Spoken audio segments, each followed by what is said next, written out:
그리고 동화 중에, 우리나라 동화 중에 나그네와 호랑이라는 그런 이야기가 있습니다. 나그네가 길을 가는 중에 이 큰 구덩이 밑에서 살려달라는 호랑이 소리가 들립니다. 나그네가 망설입니다. 저 호랑이를 살려줬다가 호랑이가 나를 잡아먹으면 어떡하지? 그런데 너무나도 호랑이가 애타게 부르짖는 소리를 듣게 됩니다. 그래서 나그네가 이 호랑이에게 먼저 약속을 받아냅니다. 내가 살려주면 나를 잡아먹겠느냐? 호랑이가 뭐라고 대답할까요? 절대로 잡아먹지 않는다. 호랑이의 이름을 걸고 맹세하겠다라고 이렇게 이야기를 하면서 살려달라고 합니다. 그래서 나그네가 주변에 있는 통나무를 이 구덩이 아래로 내려보냅니다. 호랑이는 그 통나무를 단숨에 타고 올라오게 되죠. 이제 살아나게 된 것입니다. 이제 그 위로 올라오자 호랑이가 어우 하면서 사냥 자세로 돌입을 합니다. 나그네가 깜짝 놀라면서 당황하면서 이야기하죠. 잠깐만, 너 분명히 약속했잖아. 나를 잡아먹지 않겠다고 했잖아. 그런데 왜 잡아먹으려고 하는 거야? 라고 저항을 합니다. 그러자 호랑이가 이렇게 말합니다. 나는 지금 3일 동안 아무것도 먹지 못해서 눈에 뵈는 게 없어. 일단 뭐든 먹어야 된다 라고 이야기합니다. 그러면서 또 말하기를 이 구덩이는 인간들이 파놨기 때문에 내가 이 구덩이에 빠진 것이다. 그래서 인간들 때문에 내가 3일 동안 고생했다. 이제 더 이상 봐줄 수 없다. 그러니까 잡아먹겠다고 하는 겁니다. 도저히 이거 말이 안 되는 얘기라서 나그네가 억울하다라고 하면서 이걸 물어보자. 정말 누구 말이 맞는지 한번 물어보자 라고 이야기를 합니다. 좋다라고 하는데 그 옆에 이 모든 과정을 지켜봤던 소나무가 있습니다. 소나무에게 물어봅니다. 그러니까 소나무가 이렇게 대답을 합니다. 인간들은 산에 있는 나무를 마구마구 베어가고 내 친구 소나무도 베어가고 인간들은 나쁘다. 호랑이 편을 들어줍니다. 호랑이가 얼마나 쾌재를 부릅니까? 합법적으로 이제는 나그네를 잡아먹을 수 있는 근거가 생긴 것입니다. 다급해진 나그네는 한 번만 더 물어보고 그래도 그렇다면 내가 잡혀먹겠다라고 이야기합니다. 호랑이는 그 숲속의 왕이었기 때문에 자기의 모든 것이 자기 편인 줄 생각을 했던 겁니다. 그래서 마치 자비를 베풀듯 마지막 기회라고 합니다. 지나가는 나그네가 지나가는 토끼를 부릅니다. 토끼가 자초지종을 다 듣고는 이렇게 제안합니다.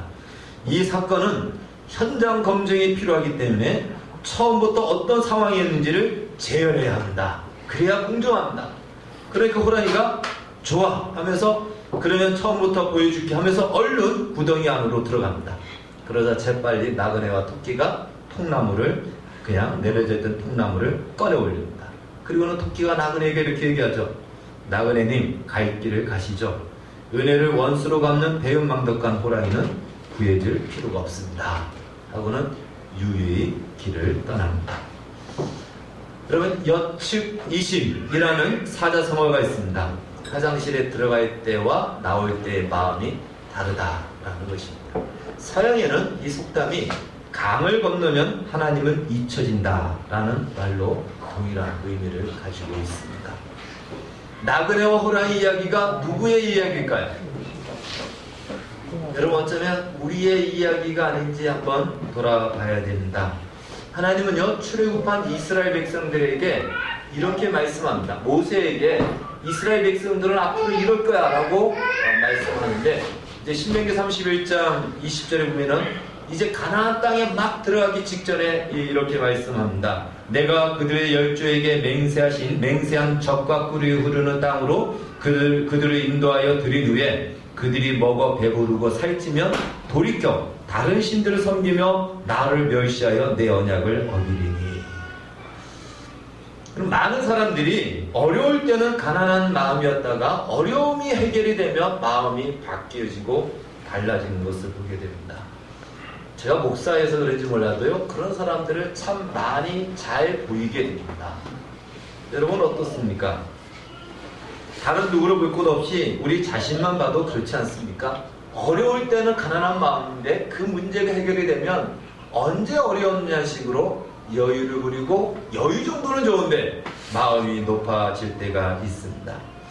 우리가 예수님을 처음 만났을 때 내 삶의 현실이 어떠하든지 주님 한 분만으로 만족하고 좋습니다. 내 생명을 주께 바치겠습니다 라고 헌신하고 기뻐하고 그것을 즐거워했었는데, 이제 시간이 지나면서 점점 그런 마음이 사라지게 됩니다. 사실 상식적으로 생각해봐도요, 하나님께서 우리를 구원해 주시고 난 뒤에 우리에게 뭐라고 말씀하시겠습니까? 내가 너를 구원해 줬으니 이제 네 마음대로 살라라고 이야기할까요? 아니면 이제부터 내가 내게 명령하는 대로 살아라, 뭐라고 얘기할까요? 우리 한번 그걸 상식적으로 한번 생각할 필요가 있습니다. 당연히 하나님 말씀대로 살라라고 하나님이 말씀하시죠. 왜 그러냐면 우리가 구원받은 것은 어디에서 구원받았습니까? 죄로부터 구원받았습니다. 믿습니까? 죄에서 구원받았어요. 근데 죄는 무엇이죠? 죄는 한마디로요, 내 마음대로 사는 것입니다. 내가 기준을 정하고 내가 목표를 정하고 내 삶의 방식을 내가 정해서 내 기준을 따라서 사는 것이 죄의 가장 대표적인 전형적인 모습입니다. 거기서 우리를 구원했는데 하나님이 우리를 구원하고 난 뒤에 우리에게 네 마음대로 살아라 이렇게 말씀하실까요?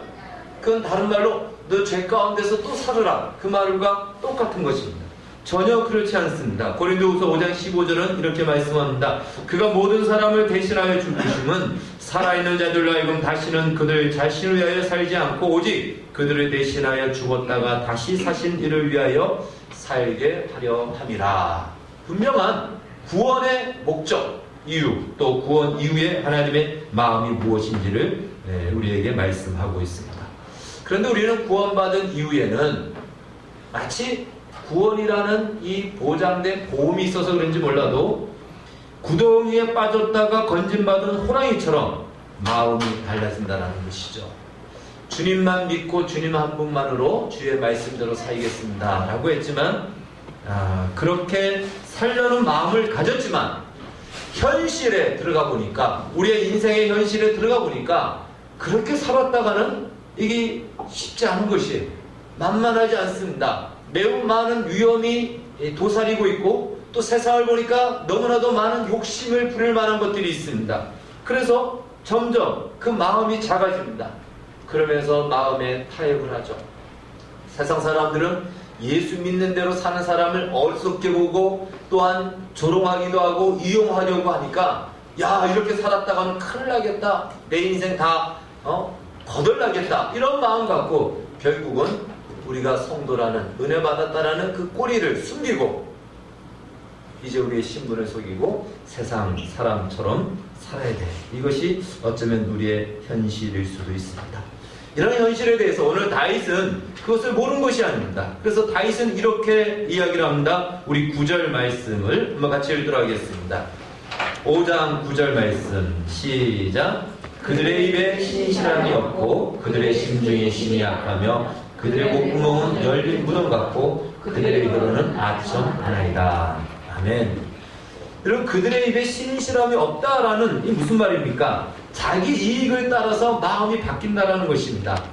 평상시에는 다른 말을 하다가도 그것이 자기에게 적용되어질 때 되면은 그때는 입장이 바뀌어집니다.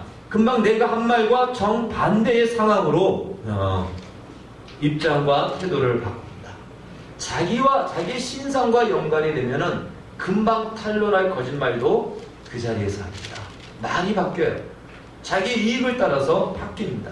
그래서 오늘날 이 세상 살아갈 때에 아무리 진짜를 이야기해도 반만 믿어라. 이것이 어쩌면 세상 사는 지혜라고 볼 수도 있습니다. 얼마나 많은 사람들이 이러한 거짓과 거짓을 하면서 거짓말을 하고 거짓에 속아 사는지 모릅니다. 이것이 개인의 생활적인 부분은 큰 문제가 좀 작을 수도 있습니다. 그러나 이것이 한때 거짓된 공산주의 사상이 얼마나 많은 사람들을 열광시켰습니까? 그러나 그 결과는 무엇이죠?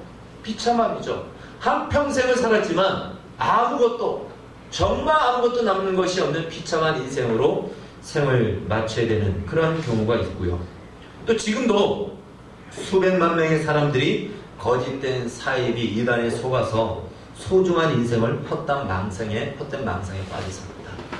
지난주에 피지 선교사로 이제 나가려고 하는 그 한 목사님이 우리 지역에 있어서 피지의 정탐을 갔다 왔다고 합니다. 근데 피지는 남태평양 한 중간에 있는 섬입니다. 굉장히 크지 않은 섬입니다. 그런데 우리 여기에도 있었던 은혜로 교회라고 하는 신옥주 은혜로 교회 2단이 있었어요. 우리 교단에서 2단으로 규정을 했는데, 그래서 교단 총회 사무실에 와서 막 난동을 부리기도 했습니다. 결국 여기서 2단으로 규정이 돼서 피난처라 해서 500명을 데리고 피지로 갔어요. 1인당 3천만 원씩 얻어가지고 공동체 생활로 갔습니다. 거기 가서는 그 사람들은 더운 지방이니까 농사도 잘 안 짓고 하니까 국가와 이 결연을 맺어서 땅을 어마어마하게 받고 거기 2단이잖아요. 그러니까 시키는 대로 하잖아요. 엄청난 노동을 시킨답니다. 그래서 그 땅이 개간이 되면서 땅이 얼마나 막 되면서 이제 그 신옥주 교주죠. 그 사람은 그 지역, 그 나라의 대통령과 식사를 하고 그 나라의 법무부 장관인 담당 변호사가 돼서 그 지역에서는 무시 못할 그런 인물이 되어버렸습니다. 기독교, 정상적인 기독교 단체에서도 그 사람이 이단이라고 말했다가 교회 안에 그들의 무리가 몰려들어와서 행패를 부려서 말도 못한다고 합니다. 그런데 그 목사님이 보기를 그 땅에서 일하는 사람들의 그 신도들이죠. 그 때약빛에 노동을 강요를 시켜서 그냥 벗어날 수가 없더라는 거예요. 도망가려고 나왔다가 다시 붙잡혀 들어가고. 이 거짓된 이단에 빠지면 이렇게 되는 겁니다. 얼마 가지 않으면 그 안에서 아마 내분이 일어나서 아마 터질 것 같아요. 사람을 자기 수족처럼 그렇게 막 그냥 부려먹다 보니까 거기에 딸려간 사람들, 어쩌면 한국으로 돌아오지도 못하고 그런 상황이 놓일 수도 있을 것입니다. 이 사단의 거짓말에 속아서 많은 사람들이 지금도 그렇게 인생을 허비하고 가족을 버리고 깨어지는 그러한 인생을 살아가고 있습니다. 또한 수십억의 인구를 속이는 사탄의 거짓말이 있죠. 하나님이 있긴 어디 있어. 이것으로 얼마나 많은 사람들이 인생을 하나님 없는 인생으로 살다가 생을 마치게 하는지 모릅니다. 이럴 때 우리가 사는 세상은 거짓으로 난무한 곳입니다. 그래서 진실하게 산다라는 것은 결코 쉽지 않습니다. 또 다윗은 이렇게 얘기하죠. 그들의 심중이 심히 악하며, 이건 마음에서부터 악한 마음을 가졌다라는 것이죠. 그들의 목구멍은 열린 무덤 같고 그들의 혀로는 아첨하나이다. 그러나 사실 이렇게 사는 것이 이 세상에서는 삶의 방식이고, 그렇게 살아야지만 이 땅에서 생존할 수 있는 삶의 하나의 모습일 수도 있을 것입니다. 그렇게 살지 않았다가는 매장당하고 조롱을 받고 왕따를 당하는 인생을 살 겁니다. 세상은요, 서로 속이고 속입니다. 최근에 미투 운동을 통해서 몇몇 사람들, 우리가 너무나도 잘 알고 있던 사람들 중에 정반대의 모습들이 드러나죠. 한 지역 지자체의 도지사였던 분은 그 전날 이 미투 폭력이 미투 드러내는 이 폭로가 드러나기 전날에 직원들을 모아놓고 성폭력을 하면 안 된다라는 이런 이야기들을 또 강연을 하고 했는데, 그 다음날 그의 진상이 드러났습니다. 이런 일들이 이 세상은요, 사실 비일비재하게 많이 일어나고 있습니다. 그래서 많은 사람들이 충격을 받기도 하고, 사람들의 마음을 열어보면 사실은 다 그런 열린 목구멍 같은 마음을 다 가지고 있습니다. 그런 세상에서 하나님의 말씀대로 산다는 것이 쉬울까요? 어려울까요? 어렵습니다. 다윗도 그걸 알아요. 그런 세상 속에서 내 힘으로는 이 믿음의 길을 말씀대로 살 수가 없다는 걸 알기 때문에 다윗은 8절에서 이렇게 기도하는 것이죠. 여호와여, 나의 원수들로 말미암아 주의 의로 나를 인도하시고 주의 길을 내 목전에 곱게 하소서. 만약에 이런 어려움이 없다면 내가 하나님 믿고 살겠습니다 라고 할 때에 굳이 하나님이 도와주지 않아도 그 믿음대로 이제 살아가면 되는 거예요. 말씀대로. 그런데 그렇게 살기에는 너무나도 힘드니까 다윗도 하나님, 내 힘으로는 이 길을 갈 수가 없습니다. 이 길이 너무나도 힘들고 치열합니다. 그래서 하나님, 나를 도와주십시오. 저 원수들로 가득 찬 세상에서 나를 인도하시고 주의 길을 갈 수 있도록 도와주소서라고 기도하는 것입니다. 여러분, 우리가 사는 세상도 마찬가지죠. 나만 특별하게 살 필요가 무엇이 있어? 예수 믿는 사람들도 다 그렇게 살잖아. 이게 세상에서는 어쩔 수 없는 거야 하면서 우리는 그렇게 살아가요. 왜? 이 세상은 영적 전쟁터입니다. 치열합니다. 정말 내가 이렇게 살지 않으면 죽어야 되고, 또 그러한 상황 속에서 우리는 매일매일 현실을 맞이하기 때문에 그렇습니다. 사랑하는 여러분, 우리의 현실이 녹록지 않다는 것을 주님도 아신다는 거예요. 아십니다. 모르는 것이 아니에요.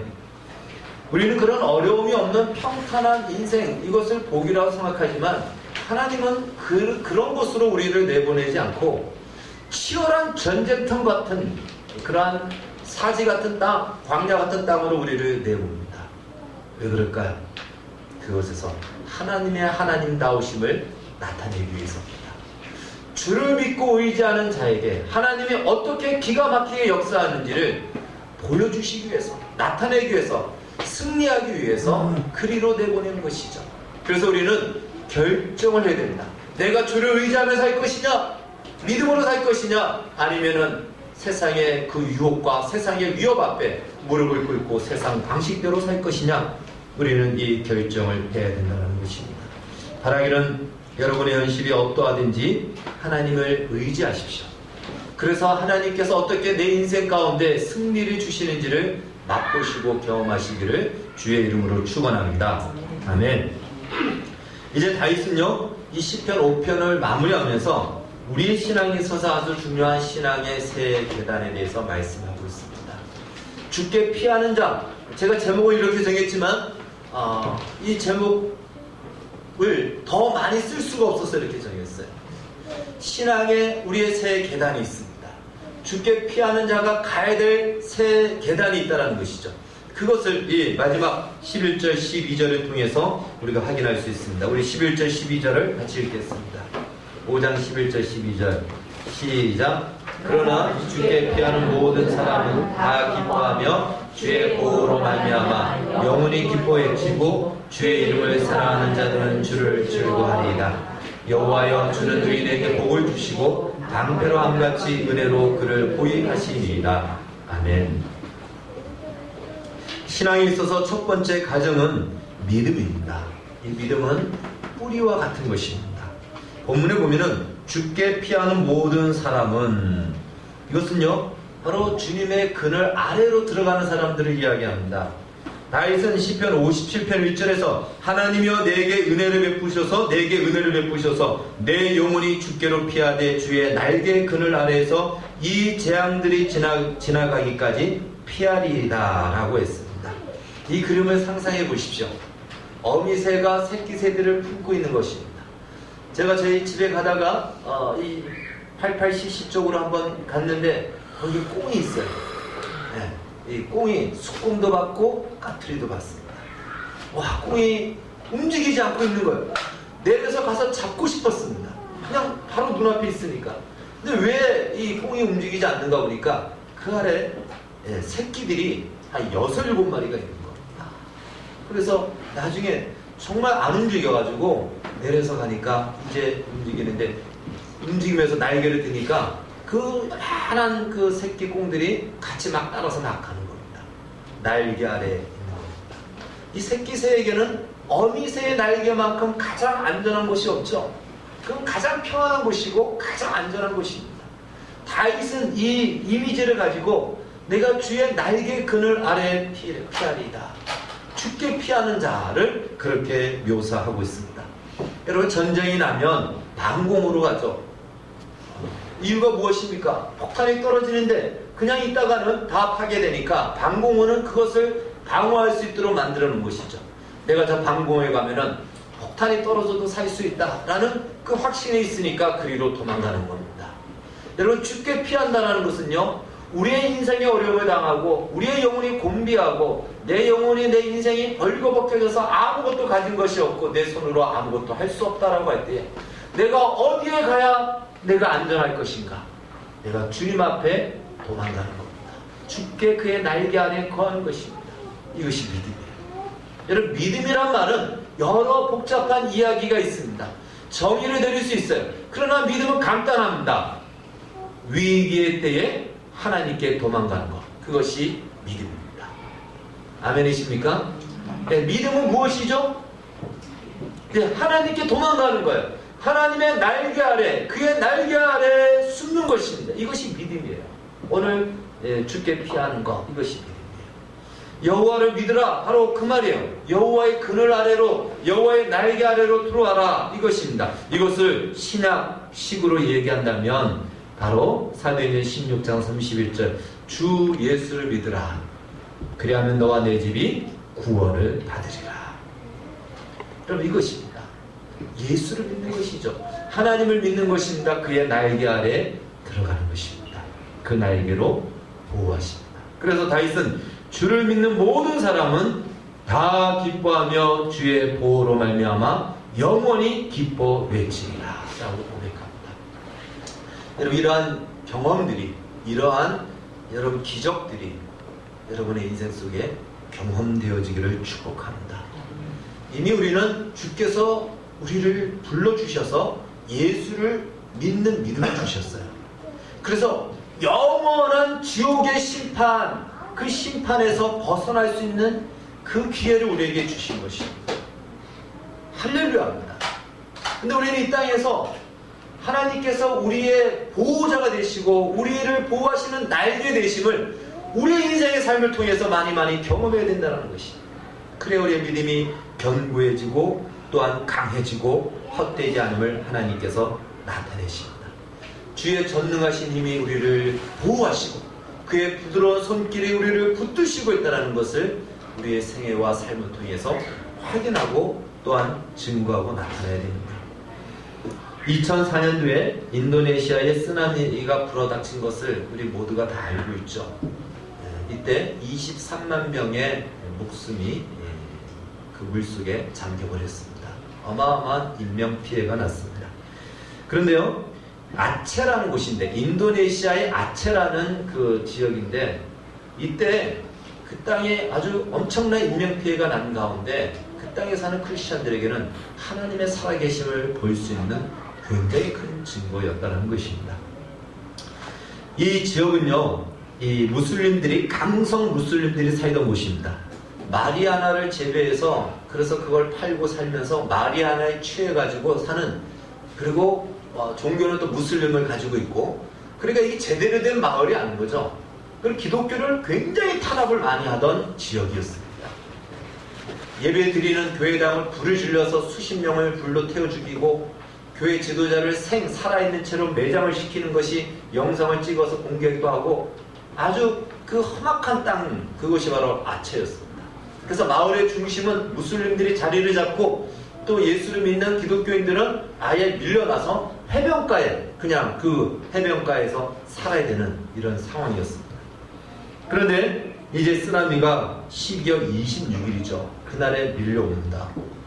밀려오는데, 거대한 쓰나미가 밀려오면 제일 먼저 어디가 덮칩니까? 해변가가 쑥대밭이 되는 것이 당연하죠. 그런데 쓰나미가 해변가까지 오다가 갑자기 거기서 확 치솟습니다. 그래서 거기에 살던 크리스찬들의 이야기로 들어보면 간증이에요.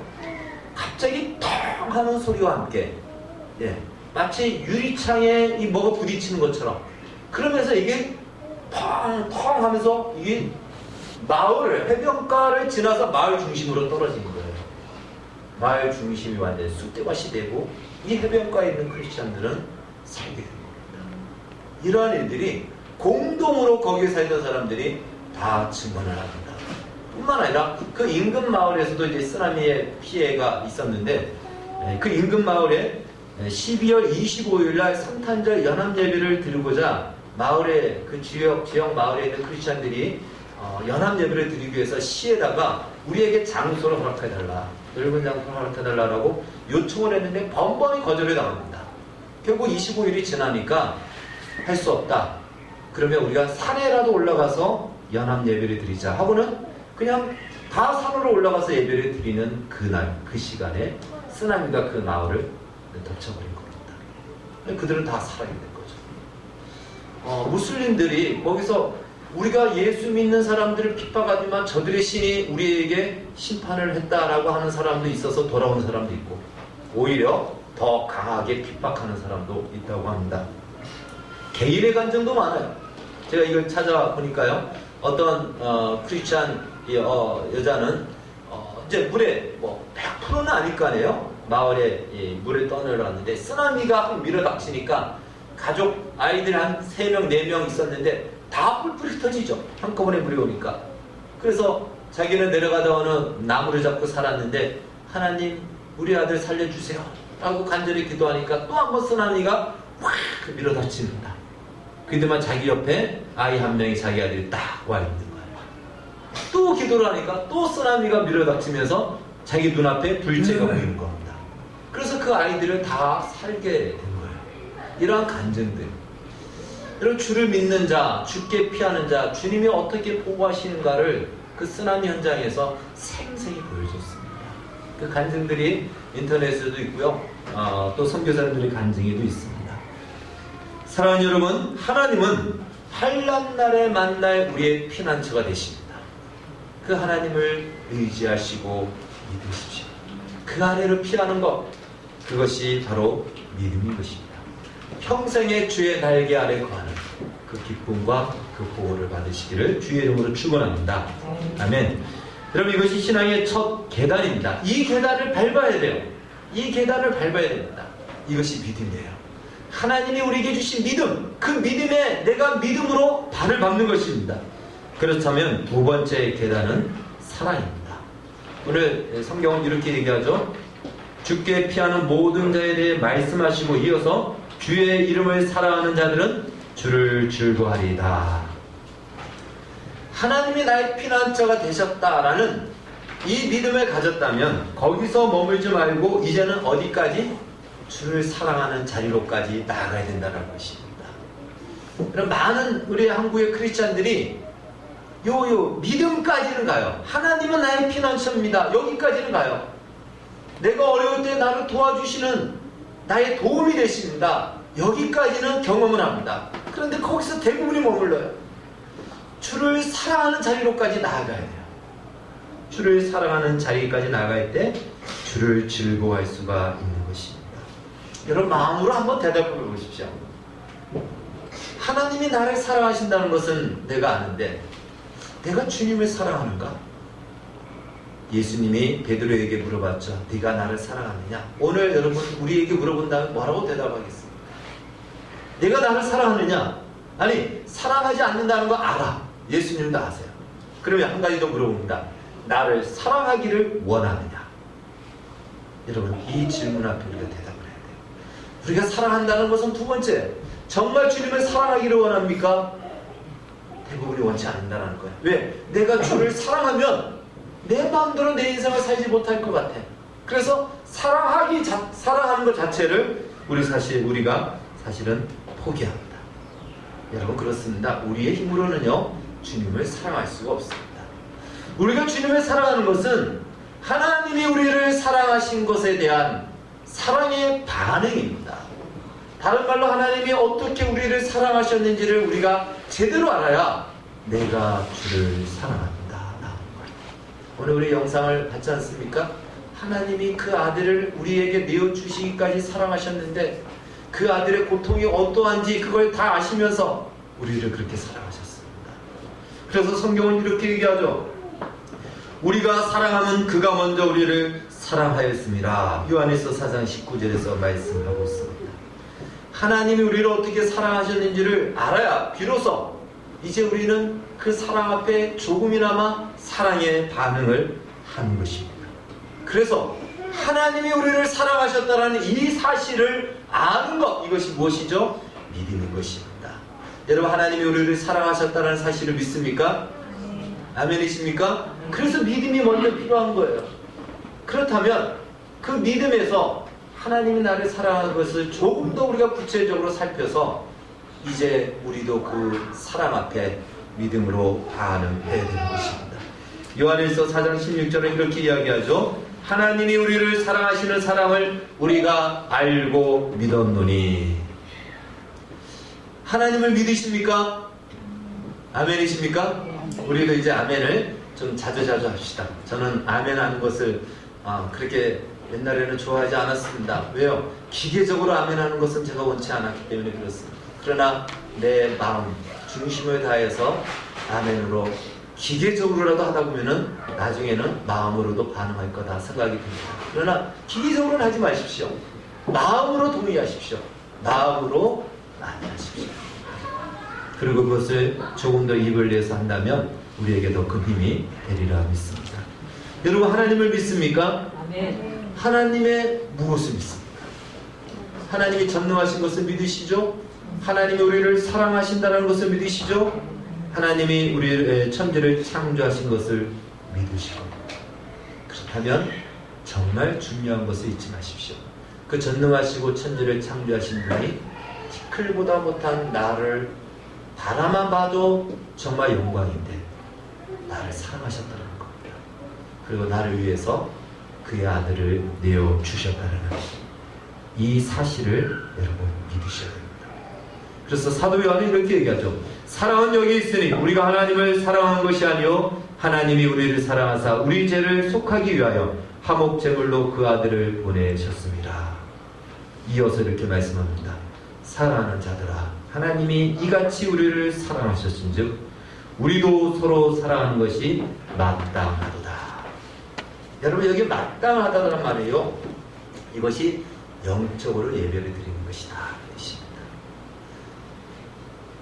우리가 하나님을 사랑하고 이웃을 사랑하는 것은 우리로부터 나온 것이 아니고 하나님의 사랑이 근원이 되어서 그것이 나를 하나님을 사랑하는 자리로 밀어 올리는 것입니다.